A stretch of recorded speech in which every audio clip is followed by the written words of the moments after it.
Welcome to the Kingdom Corner. I'm Andrew, and with me, the man who is celebrating a Lombardi already with the sweatshirt and all, Mr. Dale Baker. How are we doing?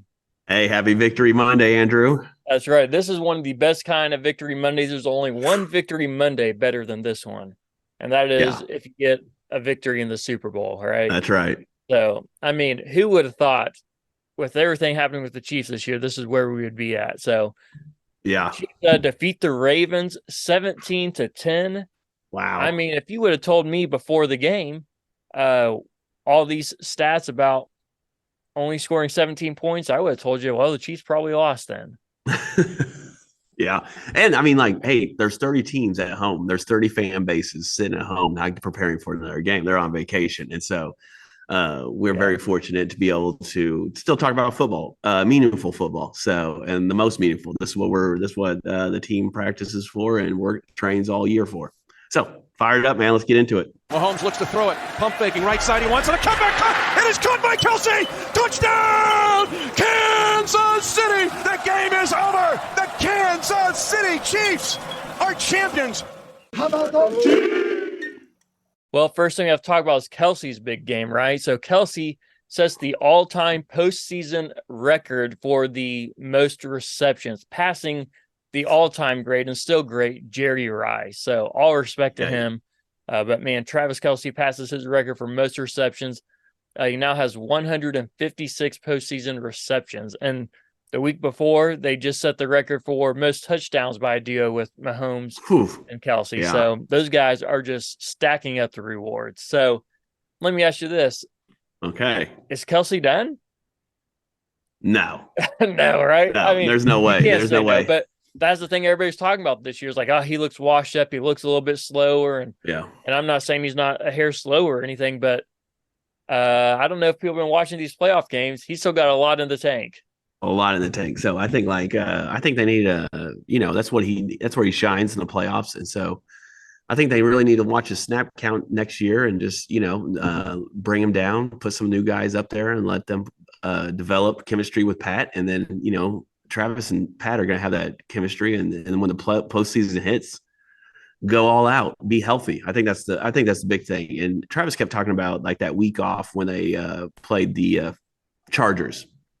That week off was huge for him, just kind of get his body right. And so who knows what he did? Who knows if he got in, massage 24/7 or what he did, but he did something to his body to where like it felt right. Maybe him and Taylor Swift took their relationship to the next level. I don't know what that means, but I don't know what that means either, bud. I thought this was a family-friendly show. Oh, it is. It is. Okay, all right. So just making jokes here. So oh yeah. All right, so we talked about the Ravens defense in our previous episode, right? Being the number one defense. Number one. What happened? What happened, I was bud? say, what happened to this number one defense? Who looked like the better defense in this game yesterday? Well, I mean, the first half, the Baltimore defense was letting Patrick do whatever he wanted. I think at one point he was 13 for 14. It's like playing catch with your dad in the backyard. And so, I mean, like just not dropping the ball and just moving down the field. They definitely credit Andy Reid and Nagy for having a plan, and they executed. Now we'll probably get into it, but yeah, they executed that plan that first half and just moved the ball at will. No problems. Everything worked. And so, no rush on Patrick. I thought that was huge. And then, they couldn't. I mean, 87. All right. We just talked about him. You might want to guard him. Yeah. Probably be in your best interest for sure. You might want to guard him. So, that was the number one defense. But what